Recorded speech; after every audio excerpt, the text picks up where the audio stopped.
Tozabale kinzona katina mokili oyo tondimela nkolo Yesu tokoma bana ya Nzambe ataliwa yelinga nakobanga lisusu te mpona nsima ya liwoyo bomoi mosusu ezozelanga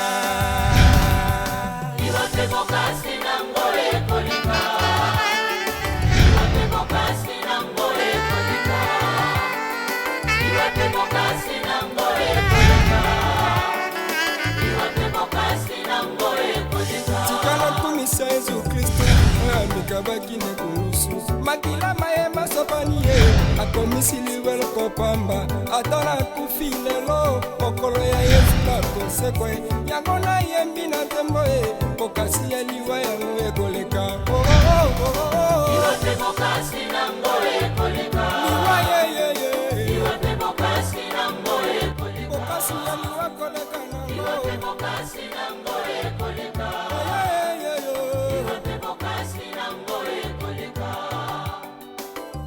Esengwana baye bakokufa kati na nkolo Poliwa ya mibale kozala mile sans effet Nabanga te moto abomaka nzoto Nabanga Nzambe moto abomaka molimo Iwape bokasi nango ekoleka Iwape bokasi nango ekoleka Bokasi nango Iwape bokasi nango ekoleka Basantu bakosepela Bokasi nango ekoleka Nabanga te oyo Nzambe aloba nakomona yango mokolo Yesu akoya nakomona baye nyonso bakenda bawei bango nyonso bakosekwa tokomona bantoma baye nyonso bakenda tokomona bango mokolo Yesu akoya tokomona pote mutombo elongo na pote gelewi tokomona pote Jean elongo na Pierre tokomona pote tolufualo elongo na pote Kabea tokomona bango mokolo Yesu akoya tokomona ba ancien kaninda tokomona ancien wawina baye nyonso bakenda tokomona profete Eli elongo na Elise tokomona koko na biso balobande Abrame tokomona ba ancien kalonji akenda tokomona ba Eva mukenge shai tokomona baye nyonso toyemba na bango elongo tokomona bango mokolo ye yelele yelele yelele Iwape bokasi nango ekoleka ayo liwayo Iwape bokasi nango ekoleka ayo liwayo Iwape bokasi nango ekoleka ayo liwayo Iwape bokasi nango ekoleka tokomona retere beya Pierre akenda elongo na mbuta Mokolo liwe kokangama tokomona diacre safo manza akenda elongo na kalo Mokolo liwe kokangama mama milolo serefani diacre gabi Mokolo liwe yelele yelele yelele Iwape bokasi nango ekoleka nakokokanga yo minyololo okoyoka soni mingi Iwape bokasi nango ekoleka Iwape bokasi nango ekoleka aya bakolonga mokili oyo Elisa. Elisa. On continue à t'aimer. wapi nguya na yo oliwa Nous t'aimons encore, maman. Et pour toujours, nous t'aimerons, Elisa. Que nous t'honorer, Elisa. Aussi à suivre tes souvenirs, maman. Continuons de voir par tes yeux. makasi na yo Nzambe ye azali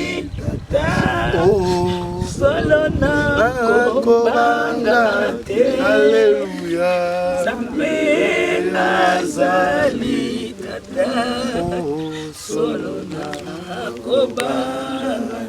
nalingi patangela biso verset moko na exhorte yo moke en tant que mwana na nzaka bato liwa eza fin te mais eloko toyebisaka bachrétien ke nsima ya liwa na yo okopase repos na yo éternel wapi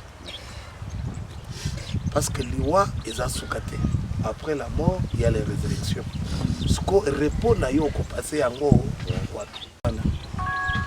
Nous lisons Genèse chapitre 48 verset 21 au nom du Seigneur Jésus-Christ. Amen. Israël dit à Joseph, Israël dit à Joseph, voici, je vais mourir, mais Dieu sera avec vous. Dieu sera avec vous. Et vous fera retourner dans le pays de vos pères. Pe bokozonga na mboka ya ba tata na bino pe ya bakoko na bino. Amen. Est-ce que toko beta maboko? Jésus maboko. To yelo ko la bana na nzambe. Voilà. Pas si za la moteme ko si rappelle l'autre. Pour remplacer na ya zate. C'est biso likambo ya Israël oto benga kana tango mususu Jacob. Kapona kolakisa malgré akutana kana nzambe abunda na nzambe nzambe a changé kombo na ye asala nyonso ko ikosala mais après tout malgré honneur parce que c'est Jacob qui a composé 12 tribus d'Israël malgré ma considération mais un jour malgré le bato bazo betela biso maboko malgré connaissance na biso malgré tout ça respecté, mais il faut savoir qu'un jour, nous allons mourir.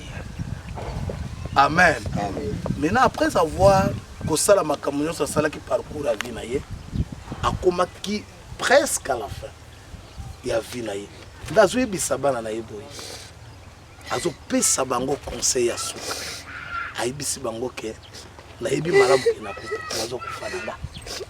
Mais atanga na kufi menzamba kozala na bino c'est-à-dire nga nazo kende na nga ngai papa na bino boyebaki wana o bozaki koya wana o ya botaki bino nazo kufa mais atanga na kufi na ebike nzambo atambola karanga zambo yo apesa nkanga bino akozala na bino nazo ibisa famille ya Elisa mwasi wazalaki ya mabondeli mwasi oyo azalaki na respect malgré nga na kutana na ye na suka mais na moni bolamu ya mama wana na yebisa quand même bato même tango ba Jacob ba une église na yebisa ka bano ba bandimi na nga te ba koma famille na nga parce que dernière parole au papa maman na bango yebisa kanga na mona papa te mais Dieu a fait grâce na mona maman na bango nazo yebisa famille ya Elisa ke Elisa s'est accueilli akozonga suje pa na bisote bisote to kokende pa na ye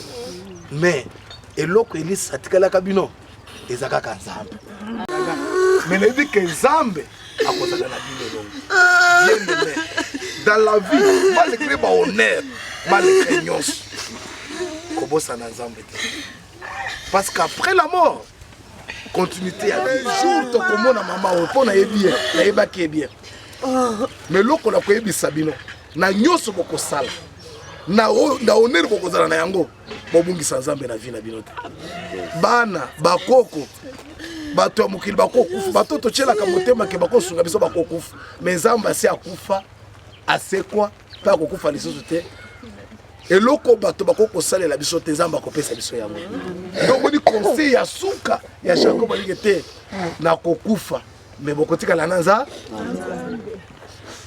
Jacob alobi bongo bobatela nzambe wana bozala na nzambe nzambe mama na bino alakisaki bino mama atikela bino kaka tubambongo te parce que soto benga tubambongo bato walezo benga bino soto biloko ya mikemike mais papa atikela mama atikela bino nzambe lokola boza na nzambe parfois bino bokosala koleka Elisa asalaki soki parfois Elisa akufa moins de 100 ans mais bino parfois bokende na plus bokoleka parfois na ba 100 ans botikala na nzambe soki botikali na nzambe ata okufi lelo okopema lobi tango Jésus a koya tokokutana na ye parce que la mort ce n'est pas la fin après la mort il y a la résurrection maintenant la résurrection wana nani akubika nani akosekwa pardon parce que bamosusu bakosekwa mpo bazala juge, bamosusu bakosekwa mpo eke bayeba kokota na vie éternelle. Nde nango tolobaka na bakufi ke tika molema na ye epema na kimia. Nzambe na likolo apambola bino esali. Biso tozalaki déjà toza na Nzambe. Famille ezanga Nzambe eza famille moko ya division, famille ya motema mabe, famille ya kokanela bato makambo. Mais yeba ke famille eza na Nzambe eleki famille eza na mbongo, parce que mbongo Nzambe napesaka yango. Eloko bokoki kokanga na vie na bino même bato ba libanda ya mboka nebike bazozwa image bobatela Nzambe oyo Elisa atikelaki bino. Ezala ba mama leki bobatela Nzambe. Ata mwana saleli yo mabe botala bolingo na Nzambe, parce que na vie ya bato mabe kozanga te. Tokosuana tokofingana, mais soki toza na Nzambe tokobongisa. Est-ce que ça bongo te? Eh soki toza na Nzambe ata tofingani, ata okatelinga téléphone yo mbarte yo boy, mais soki nazongisi mala bibike te nakolela bongo te. Mwana nkashina kana limbisa ye, mwana nkashina kana sambela pona ye, mais famille za Nzambe akende afanda na ye ya zanani ebo te bandeko esika Nzambe azali bolingo ezali. La pesi bino conseil oyo na maloba mama Elisa ibisenga pasteur nazo kufa natikelo bana na kandi ko sambela ka boy famille baza na pose ya lipondeli, parce que ngana yaki dernier jour kwa kufa tozalaka na ye. De conseil wana nazu yango lokola Jacob ndenga pesa ki bana na ye bana bo na Nzambe awa ya mama azali sisute otika nso na mabeli kaka iza mabeli zongi kote yaka ndenge tokelaki na mabeli, mais oyo ya Nzambe asi abateli yango. Mais c'est que moi je confesse azakati na maboko ya Abraham, parce que maman alingaki Nzambe. Amen. Exhortation na ngai ya moya lezake ata Elisa kei, ata Elisa atiki biso, mais atikela biso Nzambe oyo akendaka te, oyo akosunga biso bisika Elisa ya kosunga biso esuki, mais ya Nzambe kosuka te. Amen. Nzambe apambola biso. Toko tombola loboko. Tozolo bakaka na Nzambe que son âme repose en paix. Peli makasi bandeko. Honorer mukufi eza kitoko. Jacob bana ne ba honorer. Ba mbombe ye basaleli eno.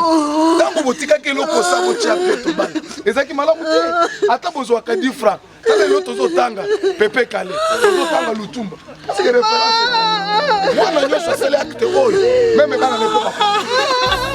C'est pour cela tozo sambela comme que Seigneur Barto ozana ta kokolela bakasi bongo te. Pardon mais tozo sambela to que Seigneur que son âme repose en paix, to sambela na kombo na Yesu.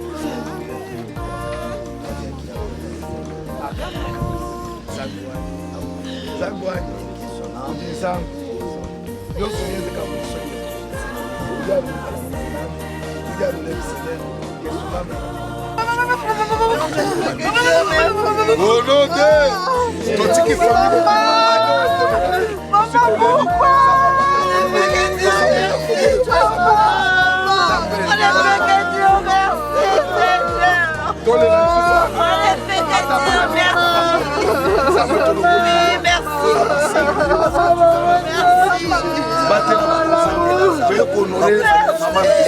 oh non, Dieu!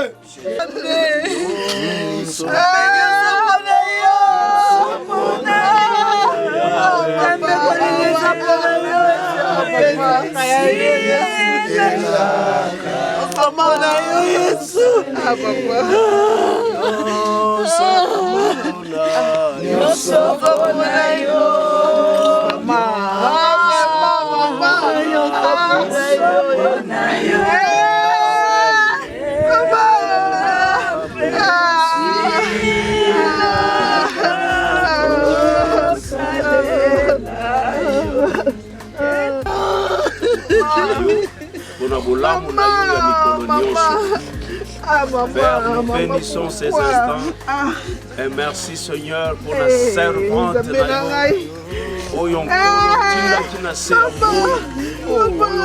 qui un certain moment au CPLA qui kobengaye na royaume na yo. Nous avons vu les œuvres de cette brave dame. Et cette journée, nous te célébrons, Seigneur, pour l'œuvre qu'elle a accomplie sur terre. Yahweh, Pamboula, Banana Biso, Pamboula, Bota, Kimia, nos âmes, nous demeurer la Catalibota. Surtout que tu bandes Mboula, Siko, Yesu,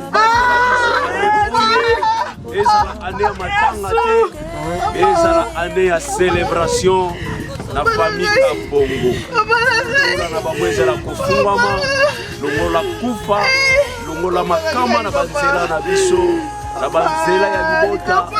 Kolo Yesu, sunga biso bano batambola, kaka ndenge mama na bango atamboli. En fait, kozonga na yo, okamata biso kopema na paradis. Soa lokumu zali nzambe, na kombo na Yesu Kristo bondeli bongo tolobi. Merci Seigneur Jésus-Christ. Merci. biso tozalaki déjà toza na nzambe.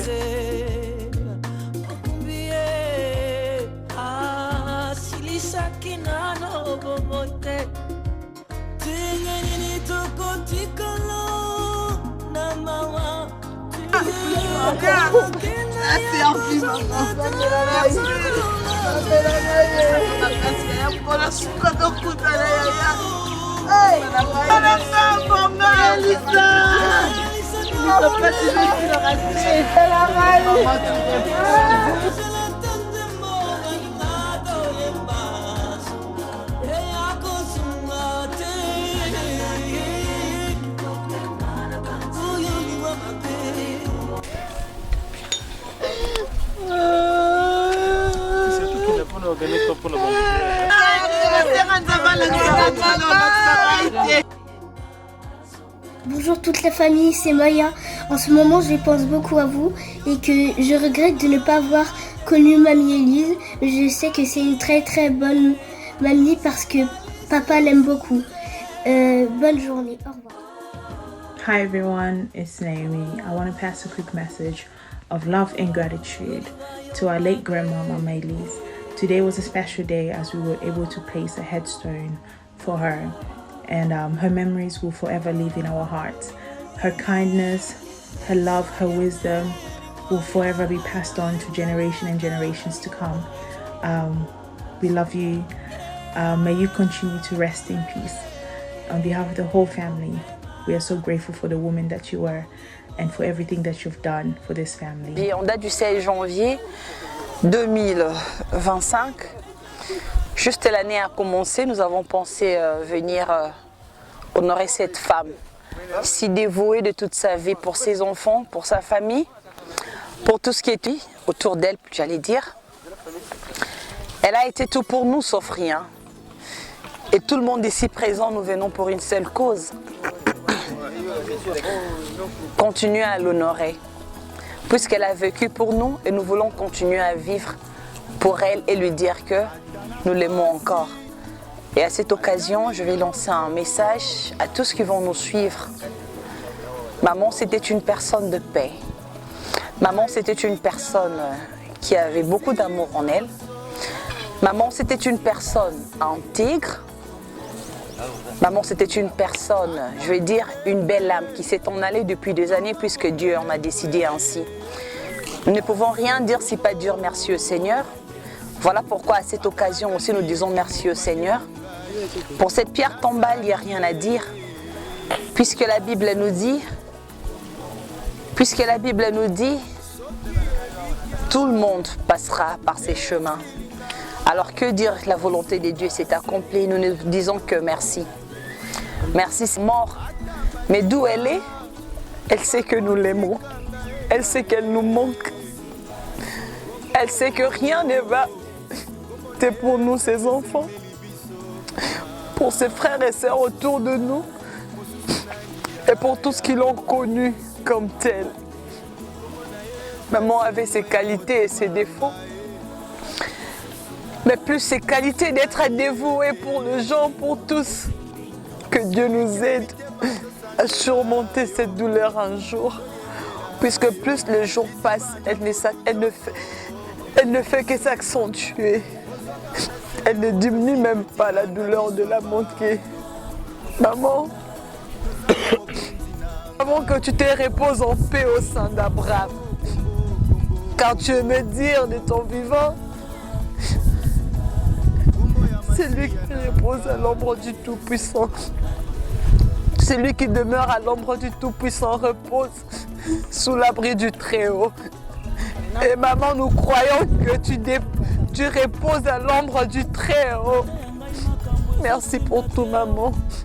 Merci à Dieu de nous avoir donné maman Élise Mbonga. Bakarake ndenge pasteur auti koloba wa mama oyo na dernière minute ko atika biso alipesaki biso ka conseil moko tolinga nzambe e nayebi ke sans nzambe po un jour tokutana lisusu kaka bolingo ya nzambe kaka fo tokangama na nzambe atikela biso nzambe na osenga na bandeko na nga na bana na nga tosimba kaka pa liloba oyo aloba na biso po bolingo ya nzambe nde kosala un jour to rejoindre ye biso nde tokende vers ye me ya oyaka epa na biso te toyena biso na koloba maloba te nzambe asunga biso afortifie biso apesa biso makasi po ye mpe konsola de nyonso kaka ye nzambe nde moto na kati na biso nde akopesa biso makasi mpe elongaka un jour tomonana lisusu. Première petite fille de mamie. Je suis parmi celles qui l'ont connue et elle était d'une très très belle âme. C'était une femme qui croyait en Dieu et comme plus beau héritage, elle nous a laissés auprès des dieux. Comme elle le disait souvent, il faut briller, il faut être la lumière qui brille tout autour du ténèbre. Que même si tu es la seule lumière, il faut briller pour éclairer les autres. Et ce que moi j'ai gardé d'elle. Nous l'aimons et nous l'aimerons toujours. Ce n'est pas la mort qui arrêtera ce que nous ressentons pour elle. Et je sais qu'elle se repose auprès de son père, comme elle le disait toujours. C'est tout ce que j'allais dire.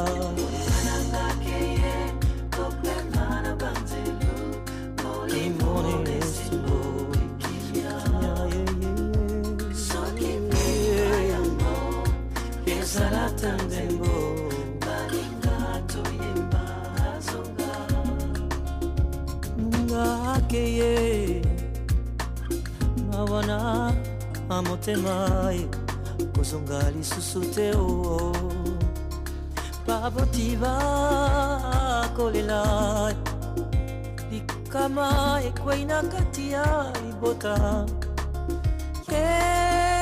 akenaye akozonga lisusu te tukotikala na mawa na motema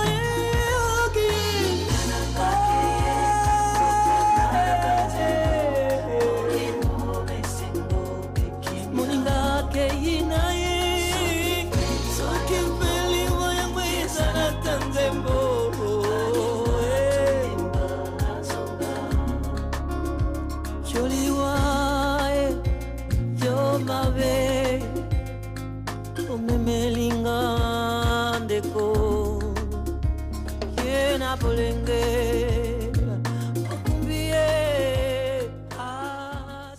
Ta bonté que nous nous réunissons cette soirée. C'est à cause de ta bonté que nous avons commencé ce programme depuis ce matin et nous allons à l'achever, Seigneur, rien que par ta bonté. Voilà pourquoi nous venons te dire merci. Nous te disons merci parce que tu as voulu que cette soirée existe. Nous te disons merci parce qu'un jour tu nous as donné une maman, tu nous as donné une sœur, tu nous as donné une amie, tu nous as donné un confident, une confidente j'allais dire. Et que voilà, ce soir nous venons pour célébrer ton nom et aussi te dire merci de nous l'avoir donné dans chacune de nos vies. Nous te sommes reconnaissants pour cette soirée. Nous te sommes reconnaissants pour tout ce que tu as fait depuis le début. Tu nous as conduits. Nombreux pères sont allés en course, comme nous l'avons fait depuis ce matin, depuis d'ailleurs quelques jours, pour apprêter cette soirée, cette journée, et n'ont pas pu achever. Voilà, je suis en train de dire, ce soir nous sommes pleurés parce que cette personne que nous célébrons ce soir nous manque depuis quelques années. Une douleur qui s'accroît tous les jours. C'est une douleur qui s'accentue tous les jours. Mais c'est aussi une douleur qui nous pousse à célébrer ce qu'elle a été. La vie que Dieu lui avait donné sur terre un jour. Voilà pourquoi nous nous réunissons ce soir. Mesdames, Messieurs, ce matin, nous étions à la nécropole de la télé 1 pour inaugurer la pierre tombale de notre maman. La photo que nous voyons là-dessus, cette femme, comme vous pouvez le voir, dans cette photo, elle avait un sourire large. C'était une belle âme. Oui. Et une qualité qu'elle avait plus que tout, c'était une maman. Oui, c'était une maman. Pas seulement une maman, mais c'était une maman poule. Exemple, Naye Zalaki à Soso. C'était une maman poule qui traînait partout où elle allait avec ses enfants. Qui traînait partout où elle allait pour chercher de quoi mettre sous la dent de ses enfants. Et voilà que Dieu nous avait donné un jour cette maman dans la famille Kabongo. Les enfants, elle en a eu biologiquement 8. Avait donné à maman Élise Mbonga Tumitango beaucoup plus que ce qu'il avait accepté qu'il porte dans son ventre. Alors maman avait beaucoup d'enfants que nous ne pouvons commencer à citer maintenant. Et depuis qu'elle est partie, c'était en date du 21 mars 2018. C'est en ce jour que Dieu a permis que nous puissions ériger pour elle une parcelle, ce que nous appelons communément une pierre tombale. Et c'est là qu'elle habite. Depuis aujourd'hui, nous tendons vers 6 ans. Et c'est aujourd'hui qu'était inaugurée sa parcelle où elle vit. On dira l'adresse est à la nécropole dans le quartier de Saint-Abraham. Là, nous pouvons le dire, puisque c'était une servante. C'était une personne qui aimait Dieu. C'était une personne qui a servi Dieu de toute sa vie, je veux dire, parce que depuis que j'avais connu, et jusqu'à son départ, elle était restée servante. Une femme de foi, une belle âme, j'avais déjà dit, et je vais répéter pour continuer à répéter, s'il faudra parler un jour de l'histoire des mamans, était une femme de belle, et c'était une belle âme. Alors, mesdames, messieurs, ce soir, nous sommes venus pour dire merci à Dieu qui nous a permis de nous réunir, qui a pris notre maman depuis quelques années et qui a permis à ce que nous puissions ériger cette pierre tombale. Et nous sommes ici également pour célébrer la vie de maman Élise, ce qu'elle était, cette femme dévouée. Alors sur ce, nous vous avons invité ici et nous vous disons merci beaucoup. Parce que depuis que nous avons pleuré maman, on était nombreux faute de temps, tout le monde n'a pas pu venir. Nous avons pleuré maman ensemble et maintenant que nous célébrons sa vie, voilà pourquoi nous avons voulu que nous soyons aussi ensemble. Alors, pour le programme de ce soir, depuis le matin, nous étions, comme je l'ai dit tantôt, à la nécropole de l'Antélé pour inaugurer. Et ce soir, nous sommes là pour célébrer sa vie. Voilà pourquoi nous vous disons merci d'être venus. Nous avons un petit jus, un petit repas que nous allons partager ensemble. Comme c'était une personne qui aimait partager la vie avec ceux qui étaient autour, voilà pourquoi ce soir, nous avons prévu un buffet pour que nous partagions ensemble pour célébrer la mémoire de cette brave femme. Merci et je vous souhaite bonne soirée.